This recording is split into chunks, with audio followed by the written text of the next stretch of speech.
So as we consider a real question, a real case study, like how do we distribute goods in this situation, whether we are deciding to pay or not to pay college athletes for their services, it raises a series of questions. It's a complex moral problem. And we want to develop our ability to break it down and to try and decide what principles are at stake and why. And as we do, we'll see emerge certain patterns of moral reasoning, certain types of reasoning about justice, certain principles of justice that will recur over and over throughout the course in different contexts, in different societies. We'll see principles like the principle of voluntary market exchange. In this case, you might say college athletes should be allowed to be paid for their services. They should be allowed to negotiate and to sell their labor just like any other worker.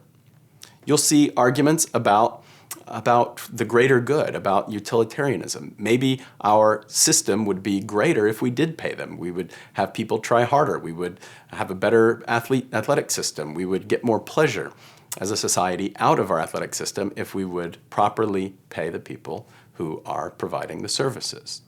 On the other hand, you'll hear arguments about amateurism, that there's something pure about connecting the pride and loyalty that we feel as a community towards our athletic teams, especially ones that are noble and worthy, like the University of Oklahoma Sooner football team. And to keep that somehow pure of the commercialism is essential to what amateurism is. And so you might say, in fact, that the services they provide are not labor, that they are somehow fundamentally different from the kinds of goods that are exchanged in a market. And so we'll want to ask, what kinds of situations do we want to create where goods are exchanged outside of a market? And so think back to the methods of debate in this course. One, we want to move from our instincts to principles, to expressing the reasons. We want to move from particular cases to the general principles. And then we want to explore those principles. What is it about the nature of the world that makes those principles worthy, that makes them true?